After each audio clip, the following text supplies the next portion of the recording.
وہ کیا ہے؟ الایمان باللہ، اللہ پر ایمان لانا۔ الایمان باللہ، سب سے پہلی چیز آپ اللہ پر ایمان لائیں۔ اللہ پر جب آپ ایمان لائیں گے تو اللہ کے علاوہ جتنے بھی معبودان باطلہ ہیں سب کا انکار کرنا پڑے گا۔ وہی کلمہ ہے ہی وہی، لا الہ الا اللہ محمد رسول اللہ۔ اللہ کے علاوہ کوئی عبادت کے لائق نہیں، پہلے لا الہ، کوئی ہے ہی نہیں عبادت کے لائق الا اللہ، سوائے اللہ۔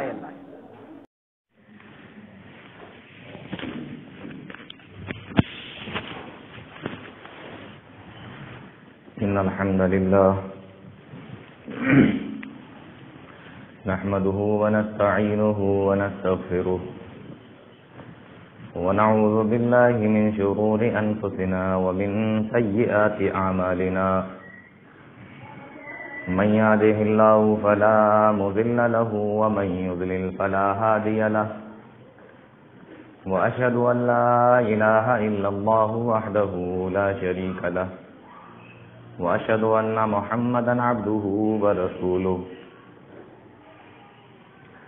يا أيها الذين آمنوا اتقوا الله حق تقاته ولا تموتن إلا وأنتم مسلمون يا أيها الناس اتقوا ربكم الذي خلقكم من نفس واحدة وخلق منها زوجها وبث منهما رجالا كثيرا ونساء واتقوا الله الذي تساءلون به والأرحام إن الله كان عليكم رقيبا يا أيها الذين آمنوا اتقوا الله وقولوا قولا سديدا يصلح لكم أعمالكم ويغفر لكم ذنوبكم ومن يطع الله ورسوله فقد فاز فوزا عظيما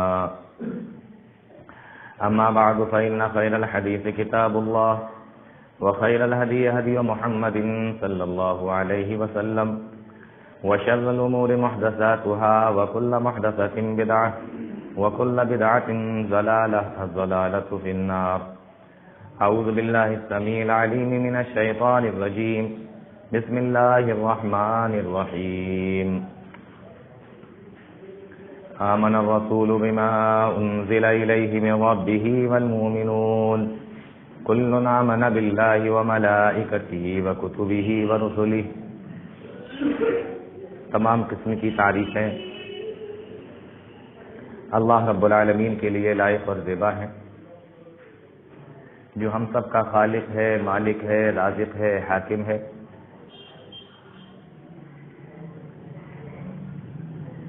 جو ہماری تمام عبادتوں کا اکیلا مستحق و سزاوار ہے۔ وہ جو چاہتا ہے، جب چاہتا ہے، جیسے چاہتا ہے کرتا ہے۔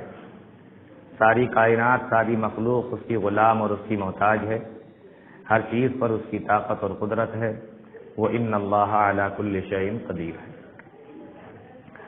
بعدہ انگنت بے شمار درود و سلام نازل ہوں تمام انبیاء پر، بالخصوص جناب محمد رسول اللہ صلی اللہ علیہ وسلم پر اور آپ کے آل و اصحاب پر۔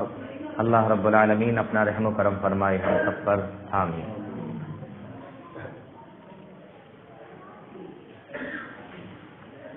پچھلے 2 جمعوں سے ایمان کے تعلق سے آپ لوگ سنتے آ رہے ہیں۔ وہ باتیں سب آپ کے ذہن میں ہوں گی۔ ایمان کیا ہے، کس کو کہتے ہیں، ایمان کی حقیقت کیا ہے، ہم ایمان والے ہیں کہ نہیں، ہمارا ایمان کس لیول کا ہے، ایمان زیادہ ہے، کم ہے، زیادہ ہے تو کتنا ہے، کم ہے تو کتنا کم ہے۔ پھر اس میں ہم نے یہ بھی سنا جمعے کے خطبے میں کہ ایمان گھٹتا بھی ہے، ایمان بڑھتا بھی ہے۔ گھٹتا ہے تو اتنا کم ہو جاتا ہے کہ جو ایمان کی سب سے ادنا شاخ ہے، راستے سے تکلیف والی چیز کو ہٹانا، ہم اس کو بھی دیکھ کر نکل جاتے ہیں، نہیں ہٹاتے۔ یہ سب آپ کے ذہن میں ہوگا، میں بتا چکا ہوں۔ اس کے بعد پھر ایک بات یہ آئی تھی کہ ارکان ایمان کیا ہے. ارکان ایمان 6 ہیں، یہ بتا چکا ہوں. اس میں سے پہلی چیز جس پر پچھلے جمعے میں تھوڑی سی بات کی تھی وہ ہے الایمان باللہ، اللہ پر ایمان لانا. اس کو میں نے قرآن کریم کی سب سے مشہور سورت سورہ فاتحہ اور سورہ فاتحہ کی سب سے مشہور آیت الحمدللہ رب العالمین، اس میں جو آخر کا جملہ ہے رب العالمین، اس کے ذریعے سے میں نے تھوڑا سا آپ کو یہ بتایا تھا کہ اللہ کون ہے. کیونکہ ہم جب اللہ کے بارے میں جانیں گے تو اسی حساب سے ہمارا ایمان اللہ رب العالمین کے اوپر اور پختہ ہوتا چلا جائے گا، ہمارا ایمان بڑھتا چلا جائے گا. میں یہ بتا رہا تھا کہ اللہ رب العالمین نے اس آیت کے اندر جو یہ فرمایا کہ رب العالمین وہ سارے جہاں کا رب ہے، اس میں نے رب کس کو کہتے ہیں وہ بھی بتا دیا تھا، اور عالمین کیا ہوتا ہے وہ بھی میں نے آپ کو بتا دیا. یہ جو لفظ رب ہے نا، یہ آپ کا ساتھ نہیں چھوڑے گا. اب یہاں سے پھر سے شروع کرتے ہیں. ایمان باللہ، یہ جو لفظ رب ہے یہ آپ کا ساتھ نہیں چھوڑنے والا، نہ دنیا میں نہ آخرت میں. اور تعجب کی بات یہ ہے کہ جب آپ اس دنیا میں آئے بھی نہیں تھے تب بھی یہ لفظ رب نے آپ کا ساتھ نہیں چھوڑا تھا، یہ اس وقت بھی آپ کے ساتھ تھا. اچھا میں آپ سے ایک سوال پوچھتا ہوں. قبر کے اندر جب رکھ دیا جائے گا، قبر کے اندر، قبر میں جب رکھ دیا جائے گا تو 3 سوال پوچھے جائیں گے. پہلا سوال پوچھا جائے گا من ربک، تمہارا رب کون ہے. اچھا یہ بھی تو پوچھا جا سکتا تھا نا تمہارا اللہ کون ہے، تمہارا خالق کون ہے، تمہیں روزی دینے والا کون ہے، تمہیں موت دینے والا کون ہے جس کی وجہ سے تم قبر میں آ گئے. لیکن نہیں پوچھا گیا تو اللہ نہیں پوچھا گیا، رحمان نہیں پوچھا گیا، خالق نہیں پوچھا گیا، حی قیوم کچھ نہیں. جو پوچھا گیا وہ یہ کہ تمہارا رب کون ہے. اب ایک سوال پیدا ہوتا ہے کہ یہ رب ہی کیوں پوچھا گیا اور کوئی سا لفظ کیوں نہیں. اللہ تعالیٰ کے تو بہت سارے نام ہیں، کچھ بھی پوچھ لیا جاتا. وہ اس لیے کہ میں نے آپ کو بتایا تھا کہ جو رب ہے نا یہ آپ کا پیچھا نہیں چھوڑنے والا، نہ دنیا میں آنے کے بعد، نہ دنیا سے جانے کے بعد، اور نہ دنیا میں آنے سے پہلے. رب اس لیے پوچھا جا رہا ہے کیونکہ جب اللہ رب العالمین نے حضرت آدم علیہ السلام کی پیٹھ پر ہاتھ پھیرا تھا اور جب سارے انسان نکل کر باہر آ گئے تھے تو اللہ رب العالمین سے ان سے ایک وعدہ لیا تھا، ایک عہد لیا تھا اور ان سے پوچھا تھا بتاؤ الست بربکم. یہ پوچھا تھا. ہمیں کیسے پتا چلا؟ ہمیں قرآن نے بتایا. اب آپ یہ نہ کہنا کہ ہم قرآن پر ایمان نہیں رکھتے. کہا الست بربکم، کیا میں تمہارا رب نہیں ہوں؟ اللہ نے یہ نہیں کہا میں تمہارا رب اللہ نہیں ہوں، میں خالق نہیں ہوں، نہیں. وہاں لفظ رب پوچھا گیا. الست بربکم، کیا میں تمہارا رب نہیں ہوں؟ تو وہاں ہم لوگوں نے سب نے کہا تھا بلا، اے ہمارے پروردگار کیوں نہیں. اسی یاد دہانی کو یاد کرانے کے لیے اللہ رب العالمین نے سورہ فاتحہ کے اندر بیان فرمایا الحمدللہ. یہ ذہن میں رہنا چاہیے، ہمیشہ ذہن میں رہنا چاہیے. اور جب وہ وعدہ آپ نے وہاں سے کیا اور یہاں پر آ کر بار بار زبان کے اوپر وہ الفاظ آتے رہے الحمدللہ رب العالمین، الحمدللہ رب العالمین، یہی عقیدہ لے کے جب آپ اس دنیا سے چلے گئے تو قبر میں پہلا سوال بھی آپ سے یہی پوچھا گیا کہ من. اب اگر عبادت کر کے آئے ہوگے تو فوراً بتا دو گے کہ ربی اللہ، میرا رب اللہ ہے. بات سمجھ میں آ رہی ہے؟ الحمدللہ رب العالمین. دیکھیے اس میں 4 چیزیں ہیں، الحمد للہ، رب اور عالمین. رب العالمین میں نے آپ کو پچھلے ہفتے بتایا تھا. اگر الحمد اور للہ پر بات کریں گے تو پھر ایک ایک جمعے کا خطبہ اور چاہیے، تب میں آپ کو سمجھا پاؤں گا کہ الحمد کا معنی کیا ہوتا ہے اور للہ جو آیا ہے اس کا معنی کیا ہوتا ہے۔ لیکن کبھی اگر سورہ فاتحہ کے تعلق سے میں نے آپ لوگوں کو کچھ سنایا تو انشاءاللہ اس وقت میں آپ کو یہ ساری چیزیں بتاؤں گا۔ اور ایک دلچسپ بات بتاؤں آپ کو، الحمدللہ رب العالمین کے بعد جو الرحمن الرحیم ہے نا، تمام تعریفیں اس اللہ کے لیے جو سارے جہان کا رب ہے، اس کے بعد فرمایا الرحمن الرحیم، جو بڑا مہربان ہے، نہایت رحم کرنے والا ہے۔ یہاں ایک سوال ہے کہ الحمدللہ رب العالمین کے بعد یہ جو آیت آئی ہے الرحمن الرحیم، کہ وہ رحمان ہے رحیم ہے، یہ کیوں آئی؟ یہ کیوں بیان کی گئی؟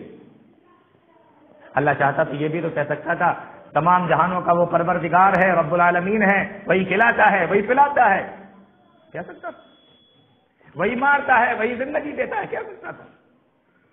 لیکن الرحمن الرحیم کیوں لایا؟ الحمدللہ رب العالمین کے بعد جو الرحمن الرحیم کا جملہ ہے اس کی سیٹنگ کیا ہے اوپر سے؟ اگر آپ سن لو آپ کی طبیعت خوش ہو جائے، اگر میں آپ کو بتا دوں آپ کی طبیعت خوش ہو جائے کہ الحمدللہ رب العالمین کے بعد جو الرحمن الرحیم ہے وہ اتنا مناسب ہے کہ اس کے علاوہ کوئی لفظ چل ہی نہیں سکتا تھا۔ لیکن اس کے لیے آپ کو میرے خطبے سننا پڑیں گے، میں سب ایک بار میں نہیں بتاتا، آپ کو آنا پڑے گا یہاں پر۔ ابھی تو میں اپنے ٹاپک کو بولوں گا، الحمدللہ رب العالمین، تمام تعریفیں اس اللہ کے لیے جو سارے جہاں کا پروردگار ہے۔ اتنی بات سمجھ میں آ گئی؟ تو بات یہ چل رہی تھی کہ مجھے سب سے پہلے کیا کرنا ہے؟ ایمان باللہ، اللہ کے اوپر ایمان لانا ہے۔ اور کون اللہ؟ قرآن کریم بیان کرتا ہے ان اللہ فالق الحب والنوا،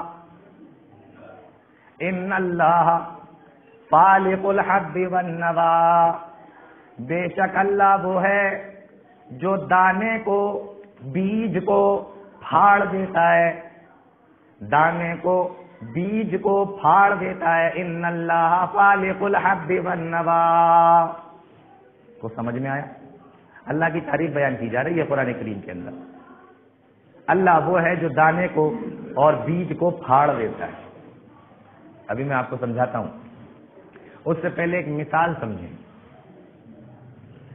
آپ نے اپنے گھر کے اندر کوئی پودا لگایا، چھوٹا سا پودا، چھوٹا سا گملہ، اس کے اندر پودا لگا دیا، آپ نے اس کو اٹھا کے چھت پہ رکھ دیا، روزانہ جا رہے ہیں، ہری ہری پتیاں اس میں سے نکل رہی ہیں، آپ دیکھتے ہیں، آپ کو بڑا اچھا لگتا ہے۔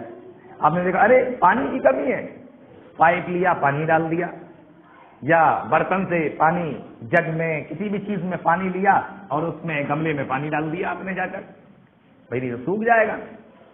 آپ اس کو کمار کے رکھے ہوئے ہیں اور سوچ رہے ہیں کہ یہ بڑا ہوگا، اچھا لگے گا، اور وہ دھیمے دھیمے دھیمے دھیمے کر کے بڑھ رہا ہے۔ آپ کے پاس میں جو انتظام تھا وہ آپ نے کیا، کیوں؟ اس لیے کہ آپ چھوٹے ہیں، آپ کے انتظام بھی چھوٹے چھوٹے ہو رہے ہیں۔ چھوٹا سا پودا، چھوٹا سا گملہ،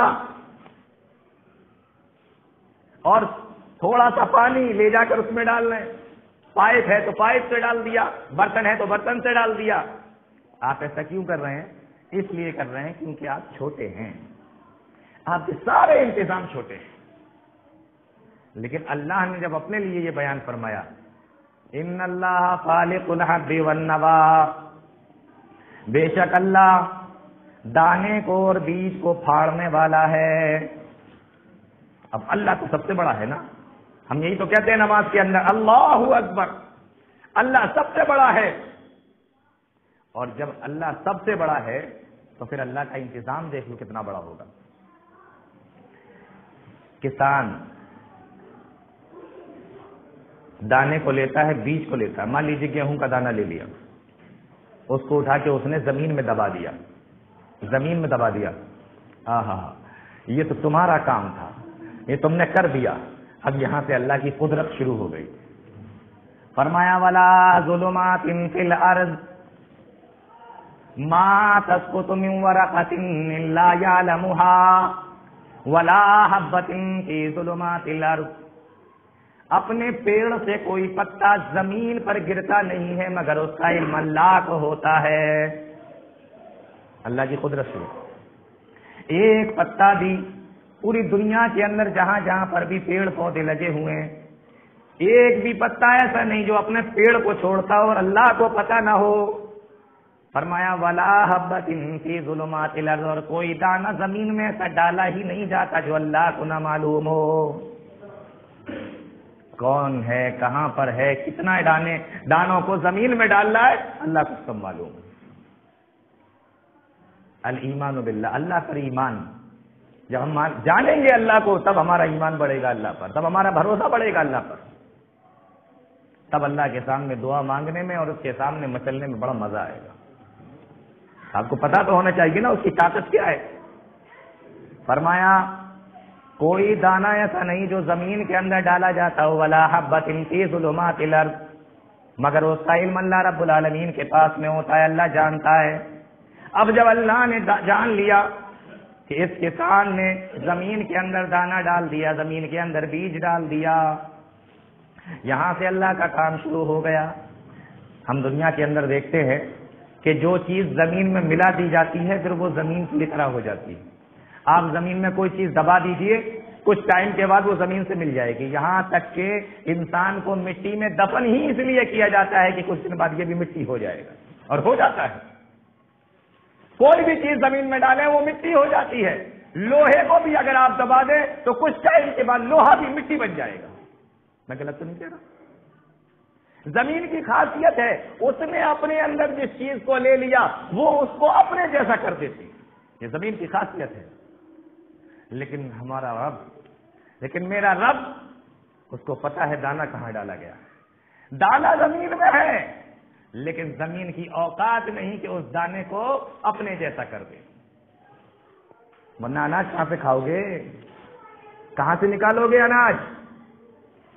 زمین کی یہ خاصیت ہے، وہ اپنے اندر جس چیز کو لیتی ہے کچھ ٹائم کے بعد اس کو اپنے جیسا کر دیتی ہے، وہاں کچھ نہیں ملے گا، مٹی مٹی ملے گی پھر آپ کو۔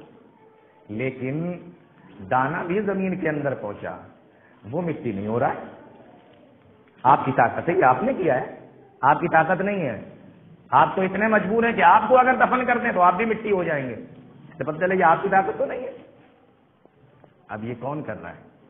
یہ زمین کی خاصیت، دانہ زمین کے اندر ہے لیکن مجال نہیں ہے زمین کی کہ اس دانے کو اپنی طرح کر دے، دانہ زمین میں مل کر زمین کی طرح ہو جائے۔ اوپر سے آرڈر آیا ہوا ہے۔ اب وہ دانہ جب کچھ دن کے لیے زمین میں پڑا ہوا ہے، اب جب زمین میں کوئی چیز دفن کر دی جاتی ہے تو وہ سڑنے لگتی ہے، پھولنے لگتی ہے۔ دانہ بھی زمین کے اندر گیا تو پھولنے لگا۔ اب جب یہ دانہ زمین میں پھولا، جب پھولے گا تو پھٹے گا۔ اب جب یہ دانہ پھٹا، اللہ کی قدرت دیکھو، دانہ جب پھٹے گا تو کہیں سے بھی پھٹ سکتا ہے، اوپر سے، نیچے سے، سائڈوں سے، کہیں سے بھی۔ لیکن یہ دانہ جو زمین میں ڈالا گیا یہ صرف دو طرف سے پھٹتا ہے، سب طرف سے نہیں۔ یہ جو دانہ ڈالا کہیں سے بھی پھٹ سکتا ہے نا، جب پھول گئی کوئی چیز تو کہیں سے بھی پھٹ سکتی ہے۔ لیکن اللہ کی قدرت دیکھو، یہ دانہ صرف دو جگہ سے پھٹے گا، ایک نیچے سے اور ایک اوپر سے۔ جب نیچے سے پھٹے گا تو جڑ نکلے گی جو زمین کے اندر جا کر ملے گی، جو بعد میں زمین کی مٹی اور زمین کے پانی کو چوس کر اوپر پیڑ کو دے گی تاکہ پیڑ ہرا بھرا رہے۔ نیچے سے پھٹا تاکہ اس کی جڑ بن سکے۔ بات سمجھ میں آ رہی؟ اب یہ دانہ ایک تو نیچے سے پھٹ گیا، دوسرا اوپر سے پھٹا۔ اب جب یہ دانہ اوپر سے پھٹا، اوپر چھوٹا سا ریشہ نکلا، ذرا سی کوپل سی نکلی، ذرا سا ریشہ اوپر نکلا۔ جب کوئی بھی پودا نکلتا ہے کتنا پتلا ہوتا ہے، مہین ہوتا ہے کہ نہیں؟ بالکل سب آپ کی آنکھوں کا دیکھا ہوا ہے، بالکل پتلا سا ہوتا ہے جو اوپر کی طرف جاتا ہے۔ اللہ کی قدرت دیکھو، کپڑے بنتے ہیں جس کے دھاگا، دھاگے کی طرح ملائم ہوتا ہے جب اوپر کی طرف آتا ہے، بالکل ملائم. آپ ایسے پکڑو گے نا، ایسے کر کے تو ایسے مڑ جائے گا، ایسے مڑ جائے گا، ایسے پکڑو گے مڑ جائے گا. جتنی طے بناؤ گے طے بن جائے گی اس کی، جتنی بار موڑو گے توڑو گے ٹوٹ بھی جائے گا. بہت ملائم ہوتا ہے، جیسے دھاگا ملائم ہوتا ہے ویسے ہی دھاگا یہ بھی ملائم ہوتا ہے. بات سمجھ میں آ رہی؟ لیکن اللہ کی قدرت دیکھو، اتنا ملائم دھاگے کی طرح وہ ریشہ زمین کے سینے کو چیر کر اوپر آ جاتا ہے. اوقات ہے کسی کی زمین کے سینے کو چیر دے، اور وہ بھی اتنے پتلے سے دھاگا زمین کے سینے کو چیر کر اوپر آ گیا. اللہ، کون کر سکتا ہے؟ ان اللہ خالق الحب والنبا، وہی اللہ ہے جو دانے کو پھاڑتا ہے. اللہ اکبر. قرآن کریم دیکھیں آپ، کیا انداز ہے اللہ رب العالمین کی بات کرنے کا. یہ اوپر آیا، اب یہ ایسے ہی تو نہیں بڑھے گا، اس کے لیے پانی کی ضرورت ہے. اب اسے پانی چاہیے. پانی کہاں سے آئے گا؟ اللہ رب العالمین نے جو سمندر بنائے، زمین بنائی، زمین کے اندر 70% پانی ہے اور 30% خشکی ہے. 70% پانی زمین میں، 30% خشکی. ہم لوگوں نے جو پودا لگایا تھا تو ہم لوگوں کا کام تو چھوٹا سا تھا، ہم لوگ چھوٹے سے ہیں، پانی لیتے تھے، بھرتے تھے، ڈالتے تھے. لیکن اللہ کی قدرت دیکھو، اللہ بڑا ہے، اللہ کا کام بھی بڑا ہے. وہ 70% پانی سمندر کا وہ آئے گا یہاں تک، لیکن کیسے؟ آپ سوچ رہے ہوں گے ہم تو لائٹ چالو کریں گے، موٹر چلا لیں گے. ارے جناب، یہ تو ابھی لائٹ آپ نے ایجاد کر لی، موٹر ابھی آج سے ایجاد کر لی ہے. پہلے تو آسمانی پانی ہوتا تھا سب کچھ. دنیا ابھی سے تو نہیں ہے، 200 سال 400 سال سے، جب کچھ نہیں تھا اور پانی کی ضرورت تھی اور کھیتی ہوتی تھی، پانی کہاں سے آتا تھا؟ اب وہ سمندر کا پانی یہاں لانا ہے. اور سمندر اتنے گہرے کہ ہمالیہ پہاڑ سمندر کے اندر پورا رکھ دو اس کی چوٹی پہ کھڑے ہو جاؤ، تب بھی پانی کئی کلومیٹر تک اوپر ہوگا. 9 کلومیٹر اونچا ہے ہمالیہ پہاڑ. اتنے بڑے بڑے سمندر، لیکن اس کا پانی لانا ہے. کیسے لانا ہے؟ اب سورج کا کام شروع ہو گیا. سورج کی دھوپ سے سمندر کے اندر پانی بھاپ کی شکل میں، جب پانی گرم ہوتا ہے تو بھاپ بن جاتا ہے. آپ نے پتیلیوں میں دیکھا ہوگا، جب پانی گرم ہوتا ہے تو بھاپ بن کر اوپر اٹھتا ہے. تو بہت ساری چیزیں آپ کی سمجھ میں آ رہی ہوں گی. سورج کی جب دھوپ پڑی، پانی بھاپ کی شکل میں اوپر اٹھا، اور اوپر اٹھا تو ہوا نے اور اوپر پھینک دیا، اور اٹھتا چلا گیا، ہوا کے ذریعے اوپر اٹھتا چلا گیا. اور جب اوپر پہنچا تو اوپر ٹھنڈک کی وجہ سے پھر پانی بن گیا، جس کو ہم کہتے ہیں بادل. لیکن یہ تو ابھی بادل بنا ہے، یہ ہمارے کھیت تک کیسے آئے گا؟ اللہ رب العالمین نے پھر ہوا چلائی. ہوا اربوں ٹن پانی کو اپنے کندھوں پر، اپنی پیٹھ پہ اٹھا کر ادھر سے ادھر لے کر گھومتی رہتی ہے. جہاں اللہ رب العالمین کا حکم ہوتا ہے، جہاں اللہ رب العالمین کی اجازت ہوتی ہے، وہ پانی کو بادلوں کی شکل میں لے کر گھومتی رہتی ہے. اربوں ٹن پانی، کھربوں ٹن پانی، اربوں ٹن پانی، اتنا بھاری، اور وہ بادل کے اندر ہے، اور بادل اس کو لے کر، ہوا اس کو لے کر ٹہل رہی ہے. اب ہوا لے کر آئی، حکم ہوا کہ فلاں زمین پہ گرا دو، فلاں زمین پہ برسا دو. بس اللہ کا حکم ہوا، بارش ہونے لگی. بارش ہوئی، کھیتوں میں پانی لگ گیا.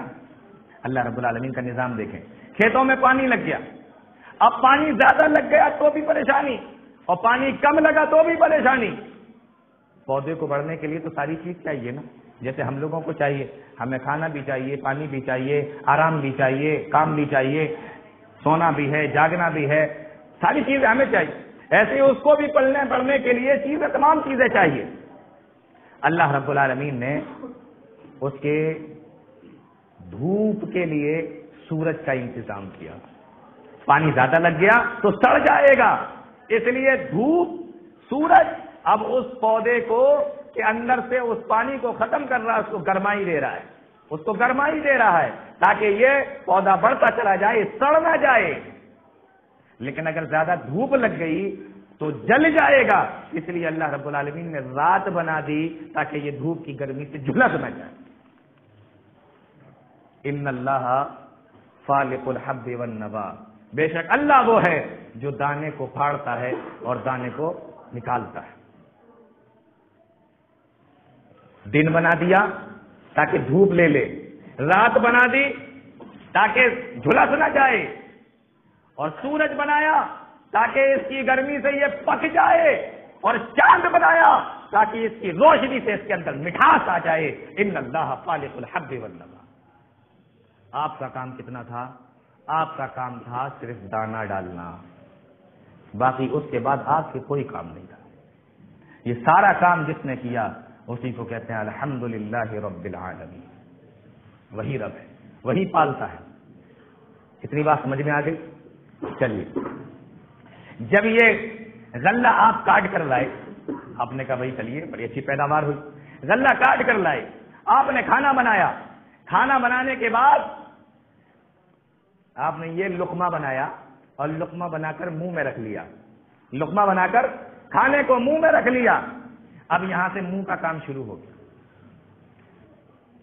اللہ فرماتا ہے قرآن کریم کے اندر سنریہم آیاتنا فی الآفاق وفی انفسہم، ہم تمہیں کائنات کے اندر بھی اور خود تمہارے اندر بھی ایسی ایسی نشانیاں دکھائیں گے کہ تمہیں پتہ چل جائے گا کہ حق کیا ہے، رب کون ہے۔ آپ نے بنایا کھانا، کھانے کو منہ میں رکھا، منہ میں رکھ کے ڈائریکٹ تو آپ پیٹ میں نہیں لے لیتے ہیں بلکہ اس کو چباتے ہیں۔ سب سے پہلا کام منہ کے اندر زبان کا شروع ہوتا ہے، غور سے سنو، سب سے پہلا کام زبان کا شروع ہوتا ہے۔ زبان بتاتی ہے ہمیں کھانا میٹھا ہے، کھٹا ہے، پھیکا ہے، تیکھا ہے، کڑوا ہے، سواد ہے، بے سواد ہے، کیسا ہے، یہ زبان بتاتی ہے۔ زبان کا کام شروع ہو گیا۔ زبان کا کام صرف بولنا ہی نہیں ہے، اس کے اور بھی بہت سارے کام ہیں۔ زبان نے بتایا، زبان نے کہا یہ کھانا کھانے کے لائق ہے۔ اب آپ کا منہ چلنا شروع ہو گیا، دانت، آپ نے دانتوں سے اس کو چبانا شروع کر دیا۔ بھئی اللہ اللہ، یہ جو دانت سے ہم چباتے کیوں چباتے ہیں؟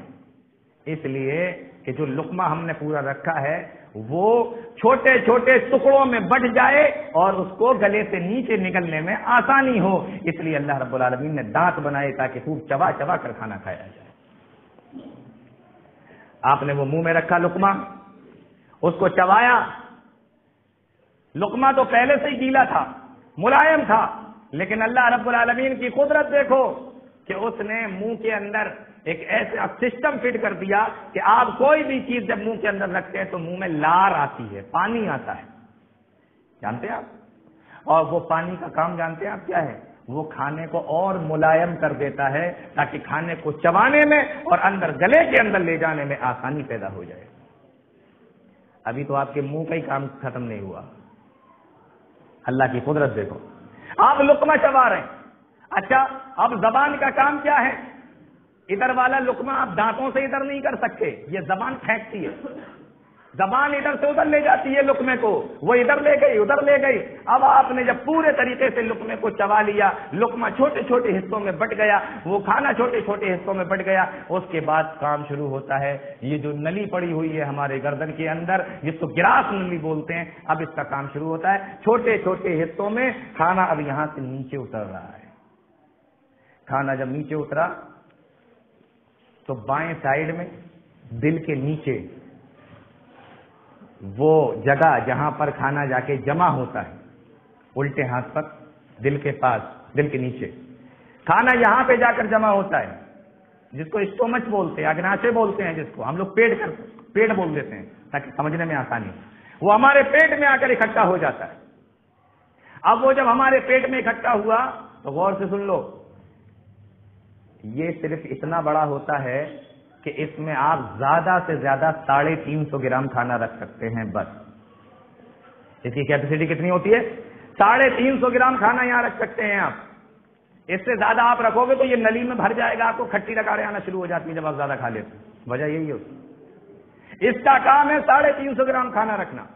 یہ کھانا جب پیٹ کے اندر آیا، آپ نے کھایا، اب یہاں سے اس کا کام شروع ہو گیا۔ اس پیٹ کے اندر ایک چھوٹی سی ایک جھلی ہوتی ہے جس کے اندر پیلے کلر کا تھوڑا سا تیزاب جیسا پانی ہوتا ہے۔ جیسے ہی کھانا اس کے اندر پہنچتا ہے وہ پانی پھٹاک سے باہر نکلتا ہے اور وہ تیزاب جیسا پانی کھانے کو گلانا شروع کر دیتا ہے۔ ان اللہ خالق الحب والنوى، وہ پانی گلانا شروع کر دیتا ہے. سبھی کہتے ہیں کہ کھانا کھانے کے بعد فوراً پانی نہیں پینا چاہیے، کیونکہ اگر فوراً پانی پئیں گے تو وہ تیزاب جو ہے نا، جو کھانے کو گلا رہا ہے، اس کی جو گرمی ہے وہ ختم ہو جاتی ہے. بات سمجھ میں آ گئی؟ تبھی ڈاکٹر کہتے ہیں کہ 45 منٹ کے بعد پانی پینا ہے، تاکہ وہ اس کی جو گرمی ہے وہ ختم نہ ہو پائے، کھانے کو صحیح سے ہضم کر لے. اب یہ کھانا پیٹ کے اندر کام کر رہا ہے، آپ کو پتہ ہی نہیں. کھانا پیٹ کے اندر کام کر رہا ہے، پیٹ کام کر رہا ہے، کھانے کو ہضم کر رہا ہے. کیسے؟ جیسے کبھی لینٹر پڑتا ہے تو مسالہ ملانے والی جو مشین آتی ہے نا، اس کے اندر صاف ڈال دیتے ہیں اور وہ یوں گھومتی رہتی ہے، مسالہ بناتی رہتی ہے. بس اسی طریقے سے یہ اندر کام کر رہا ہے. اور یہ تقریباً 2.5-3 گھنٹے تک ہمارا یہ پیٹ کام کرتا ہے کھانے کو ہضم کرنے کے لیے. 2.5-3 گھنٹے تک. 2.5-3 گھنٹے کام کرنے کے بعد جب کھانا یہاں سے ہضم ہو جاتا ہے تو یہ بھیج دیتا ہے چھوٹی آنت کی طرف، چلو ہٹو نکلو یہاں سے. تو 2.5-3 گھنٹے کے بعد جب آپ کھانا کھانے کے 2.5-3 گھنٹے ہو جائیں گے تو آپ کو ایک ڈکار آتی ہے. وہ ڈکار اس بات کی نشانی ہوتی ہے کہ بھیا میرا کام ختم ہو گیا، اب مجھے تھوڑی دیر آرام کر لینے دو. اس کا مطلب یہ نہیں ہوتا ارے مجھے بھوک لگ رہی ہے، دیکھو ڈکار بھی آ رہی، خالی ہو گیا پیٹ، پھر ٹھوس لو اوپر سے. یہ مطلب نہیں ہوتا. مطلب یہ ہوتا ہے کہ بھیا 3 گھنٹے سے میں کام کر رہا تھا، اب میں ذرا آرام کر لوں، اب تھوڑی دیر کے بعد ڈالنا، کچھ اور ڈالنا ہو اگر. سمجھ رہے ہیں آپ؟ اب یہ چھوٹی آنت کی طرف کھانا چلا گیا، اس نے دھکیل دیا چھوٹی آنت کی طرف. چھوٹی آنت کے دانت تو ہوتے نہیں، چھوٹی آنت کے دانت تو ہوتے، سمجھ میں آ رہا ہے نا؟ چھوٹی آنت کے دانت نہیں ہوتے. کھانا جو یہاں سے پچا تھا، پہلے منہ نے چبایا، پھر یہاں پر پچا. اب یہاں سے جب کھانا چھوٹی آنت کی طرف گیا تو لیور اور پتا یہ دونوں اپنے اندر سے ایک تیزاب جیسا پانی نکالتے ہیں اور اس کھانے کے اندر شامل کر دیتے ہیں، تاکہ لیور، یہ آنت کے دانت نہیں ہے، یہ ہضم کیسے کرے گی؟ تاکہ وہ کھانا اور ملائم ہو جائے اور جلدی پچ جائے، تو وہ اس کے اندر شامل کر دیتے ہیں. اور اس کو کہتے تو چھوٹی آنت ہے، لیکن یہ 7 میٹر لمبی ہوتی ہے. نام ہی ہے اس کا صرف چھوٹی آنت، ہوتی ہے 7 میٹر لمبی، آپ کے قد سے 4-5 گنا زیادہ. اب یہ کھانا اندر گیا تو پھر یہ بھی ہضم کرنے لگی. اب اس کے 2 کام ہیں، 2 کام ہیں اس کے. ایک تو ہے کھانا ہضم کرنا، چھوٹی آنت کا کام، اور دوسرا چھوٹی آنت کے اندر اربوں، کروڑوں نہیں، اربوں. آپ نے تولیہ دیکھی ہے؟ تولیہ جس سے منہ پہنچتے ہیں، تولیہ میں ملائم ملائم چھوٹے چھوٹے دانے ہوتے ہیں، جتنے سافٹ ہوتے ہیں اتنا ہی مزہ آتا ہے منہ پہنچتے میں، ہے نا؟ چھوٹی آنت کے اندر ایسے ملائم ملائم سافٹ اربوں دانے ہوتے ہیں، ریشے ہوتے ہیں. ان کا کام کیا ہوتا ہے؟ کھانا جب ہضم ہونے کے لیے چھوٹی آنت میں گھومتا ہے تو یہ کھانے کے اندر سے وٹامن، پروٹین، منرل، صحت والی چیزیں، قوت والی چیزیں، یہ سب اپنے اندر کھینچ لیتے ہیں، سب اپنے اندر کھینچ لیتے ہیں، اور پھر یہاں سے پوری باڈی کو بانٹ دیتے ہیں. تبھی ہم کہتے ہیں یہ دیکھو مسل کیسے بن رہی، ہمارا خون دیکھو کتنا تیزی سے بن رہا ہے. بھائی یہ چھوٹی آنت کے اندر جو اربوں ریشے ہیں نا، جنہوں نے کھانے میں سے وٹامن نکالا، صحت نکالی، طاقت نکالی، کھانے میں سے جتنی بھی طاقت کی چیزیں تھیں وہ ساری تھیں اور پورے بدن کے اندر بھیج دیں، تو بدن ہمارا چاق و چوبند رہتا ہے، خون بڑھیا بنتا ہے، چہرے پہ چمک رہتی ہے، باڈی شاڈی ذرا اچھی سی بن جاتی ہے، کھانا بڑھیا ہضم ہوتا ہے، دل بڑھیا کام کرتا ہے، شوگر وغیرہ نہیں ہوتی ہے، وغیرہ وغیرہ. بات سمجھ میں آ رہی ہے؟ چھوٹی آنت نے اپنا کام کیا تقریباً 1.5-2 گھنٹے. اتنا کرنے پر پھر وہ چھوٹی آنت بھی کھانے کو آگے سرکا دیتی ہے، اور سرکانے کے بعد وہ کھانا پہنچ جاتا ہے بڑی آنت میں. وہ بھی یہیں کھانا بڑی آنت میں پہنچ گیا. اب جب کھانا بڑی آنت میں پہنچا تو اس کو کہتے تو بڑی آنت ہیں، لیکن یہ صرف 1.5 میٹر کی ہوتی ہے. وہ چھوٹی تھی، وہ 7 کی تھی، یہ بڑی ہے، یہ 1.5 کی ہے. اس کو بڑی آنت اس لیے کہتے ہیں یہ موٹی ہوتی ہے، وہ پتلی ہوتی ہے، موٹی ہوتی ہے. یہ بڑی آنت کے اندر کھانا پہنچا. بڑی آنت کے 2 کام. پہلا کام تو یہ کہ جو بچا کچا وٹامن، پروٹین، منرل، صحت، طاقت جو کھانے میں رہ گیا تھا وہ چیزیں بڑی آنت بھی وہی کام کرتی ہے، کھینچ لیتی ہے. اور دوسرا کام اس کا یہ ہے کہ اب یہ بتاؤ کہ کھانا جو پیٹ کے اندر ہمارے گیا تھا اس میں سے سب چیزیں تو لگاتار نکلتی چلی جا رہی ہیں، تو اب بچا کیا؟ جب سب کچھ نکل جاتا ہے تو صرف لیٹرین بچتی ہے. اور بڑی آنت کے جو 2 منہ ہوتے ہیں، ایک چھوٹی آنت سے چپکا ہوا ہوتا ہے اور دوسرا منہ وہی ہوتا ہے جہاں سے ہم لوگ ٹوائلٹ کرتے ہیں. کھانا وہاں سے باہر. بات سمجھ آ رہی ہے؟ یہ اللہ رب العالمین نے سسٹم بنایا ہے ہماری باڈی کے اندر. میں نے کہاں سے شروع کیا تھا؟ ان اللہ خالق الحب والنوا. دانا آپ نے کھیت میں ڈالا, وہاں سے اٹھا کر میں نے پھر وہیں پہنچا دیا. اللہ رب العالمین کا سسٹم دیکھو, اللہ رب العالمین کا قانون دیکھو. اور یہ چھوٹی موٹی نعمت نہیں ہے, بہت بڑی نعمت ہے. ایک بادشاہ کا واقعہ بیان کیا جاتا ہے, آخری بات بتا رہا ہوں. ایک بادشاہ کا واقعہ بیان کیا جاتا ہے کہ بادشاہ تھا, پیاس لگی. ایک عالم بیٹھے ہوئے تھے پاس میں, کہنے لگے پانی لاؤ. وہ خادم جو تھا ان کا پانی لے کر آیا. جیسے پینے کے لیے ہاتھ بڑھایا, فوراً ہاتھ روک لیتا, رکو. کہا یہ بتاؤ پیاس لگی؟ کہا بہت تیز پیاس لگی. کہا کیا تمہیں پیاس لگ رہی ہو, پیاس کی وجہ سے تمہارا گلا سوکھ رہا ہو, جان نکلنے کا ڈر ہو, اور تمہیں یہ آدھا گلاس پانی یا ایک گلاس پانی تمہیں دیا جائے تو تم کتنی دولت خرچ کر دو گے؟ کہنے لگے میں آدھی حکومت آدھا ملک اس کو دے دوں گا, لیکن پانی لے لو. کہا پی لو. پی لیا.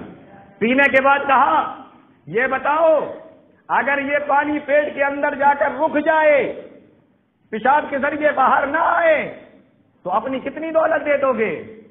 کہنے لگا کہ میں اپنی آدھی حکومت آدھا ملک اس کو دے دوں گا. عالم نے کہا کہ تمہارا پورا ملک, تمہاری پوری حکومت اللہ رب العالمین کی ایک گلاس پانی کی نعمت کے برابر بھی نہیں. یہ چھوٹی موٹی نعمت نہیں اللہ رب العالمین کی. جو ہمیں کھلاتا بھی ہے یہ بھی بہت بڑی نعمت, جو اس کو نکال بھی دیتا ہے یہ بھی بہت بڑی نعمت.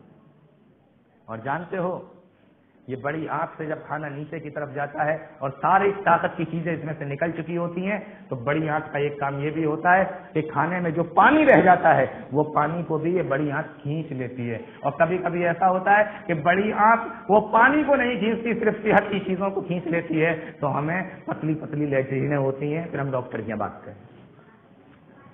بڑے لگے نہیں آپ؟ اللہ رب العالمین کا قانون دیکھو, اللہ رب العالمین کی قدرت دیکھو. ان اللہ خالق الحب والنوا. وہ اللہ رب العالمین ہے. ہمیں تو پتہ ہی نہیں اللہ کون ہے, ہم نے جیسا سنا بس اتنا ہی سمجھتے چلے آ رہے.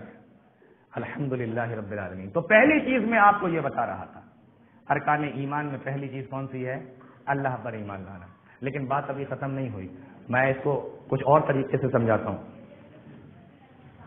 وقت ختم ہو گیا, انشاءاللہ اگلے ہفتے سمجھائیں گے. اگر مان لو کوئی اعتراض کرے, آپ اللہ کے بارے میں اتنا بتا رہے ہیں, اللہ کو مانتے ہیں, آپ نے اللہ کو دیکھا, تو آپ نے کیسے کہہ دیا کہ اللہ ہے؟ آپ کے پاس کوئی دلیل ہے, کوئی ثبوت ہے؟